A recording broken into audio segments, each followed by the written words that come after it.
웨스트몬트 사립학교에서는 비밀스러운 모임이 열리고 있었습니다. 그리고 매년 그 모임은 신입 회원들을 뽑습니다. 학생들 모두가 알고 있지만 외부적으로는 드러나지 않은 모임이며 학생들은 그 모임에 함께하고 싶어 합니다.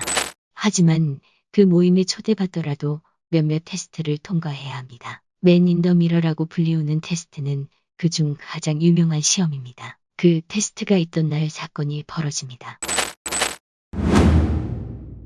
헨리오트 형사가 사건 현장에 도착했습니다. 그가 본 모습은 아주 참혹했습니다. 앞쪽 바닥에는 피를 뒤집어 쓴 여학생이 있었으며 게이트의 창살에는 남학생의 몸이 꿰뚫어져 있었습니다. 분명히 누군가가 저 남학생의 몸을 저기에 꽂은 것입니다. 이건 아이들의 단순한 말썽이 아니라 살육 현장이었습니다.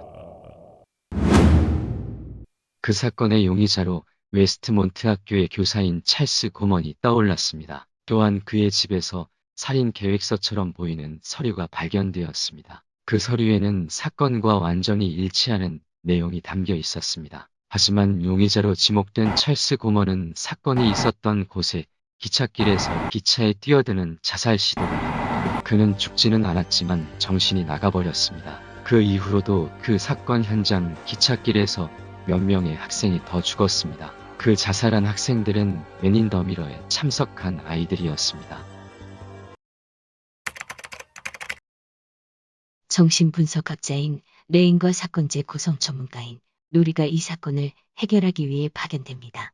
그리고 이 사건이 내막을 1년 넘게 파헤치고 있던 기자 라이더가 있었고 이 사건의 내용으로 팟캐스트 방송을 하고 있던 유명 진행자 맥카터가 이 사건을 파고들고 있었습니다. 하지만 맥카터는 의문의 사고로 사망합니다. 맥카터가 의문의 사고를 당하기 전 기자 라이더는 맨 인 더 미러에 참석한 한 아이를 인터뷰했습니다. 그 아이는 그 사건의 범인이 찰스 고먼이 아니라고 말했습니다.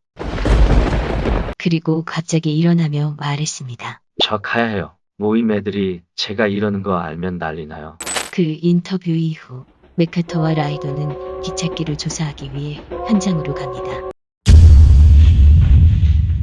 인터뷰한 아이가 그 기찻길에서 죽어있는 모습을 발견합니다. 이 사건에 관련된 모든 죽음이 그 기찻길에서 벌어지고 있었습니다.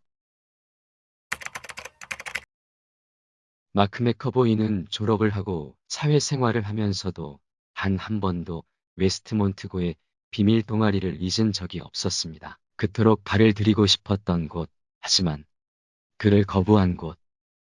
마크 맥커보이는 단순히 맨 인 더 미러를 잊지 못하는 것이 아니었습니다. 그는 점점 집착에 빠졌습니다. 그들이 벌이는 의식에 대해 나름대로 조사를 하였습니다. 6월의 어느 날, 신입 회원의 가입이식이 치러지는 때입니다. 그는 여전히 그 모임에 대해 호기심이 넘쳐 흘렀고 거부당했던 기억 때문에 자존심은 여전히 고통받고 있었습니다. 그는 고등학교 시절을 생각했습니다. 그리고 호기심 말고 뭔가 다른 것이 자신의 마음에 불을 붙이는 걸 깨달았습니다. 그것은 분노였습니다.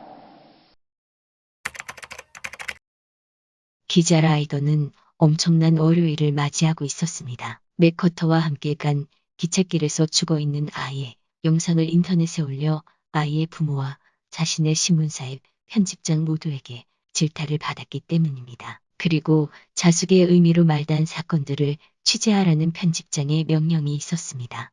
그녀는 자신의 좌천에 대해 어떻게 대응해야 할지 생각해 보았습니다. 하지만 그녀가 먹고 살려면 신문사를 그만둘 수 없었습니다. 자신의 생각과 상관없이 지금은 그저 다른 기자들을 위해 끈끈대며 일을 해야 합니다. 그 일 안에 하나로 맡은 일은 한 남자의 실종 사건으로 그 남자의 이름은 마크 맥커보이였습니다.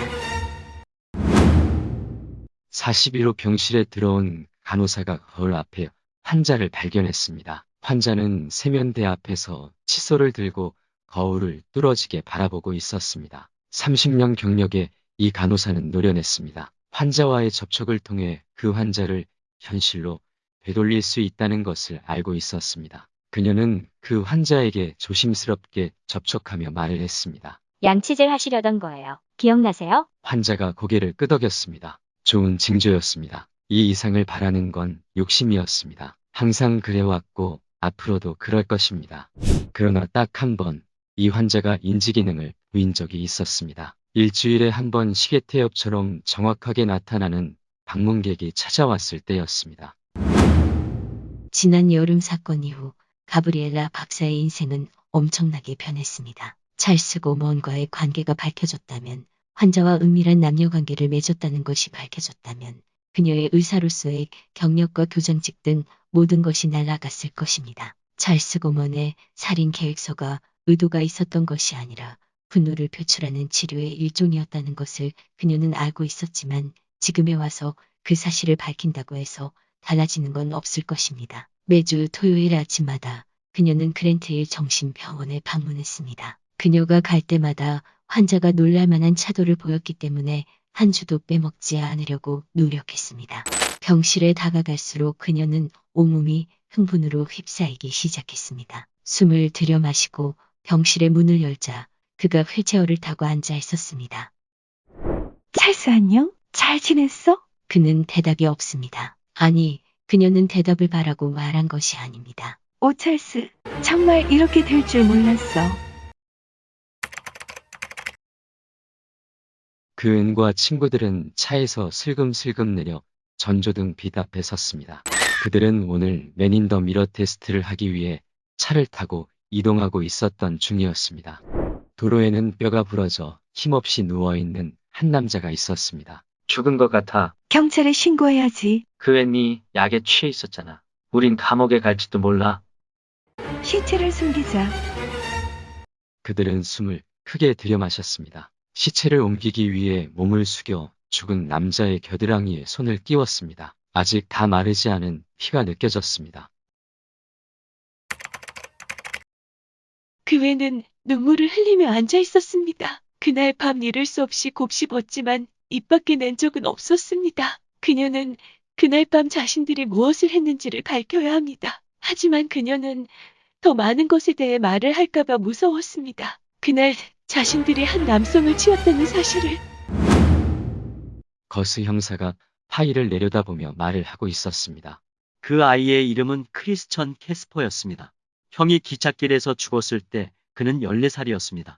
그 당시 그 아이는 형을 죽인 것 같은 의심이 있었지만 형의 죽음은 사고로 마무리되었습니다. 그 아이는 지금 자라서 웨스트몬트고 학생 상담자로 일하고 있다고 합니다.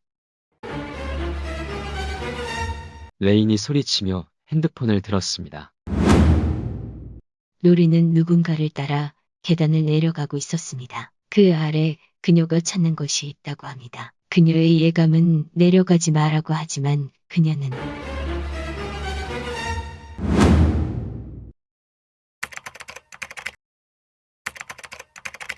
일기장을 덮고 엄마를 바라보았다. 방 안에 다른 두 사람의 존재가 느껴졌다. 엄마, 내가 그릇된 행동을 저질렀다고 생각해요. 긴 침묵이 이어졌다.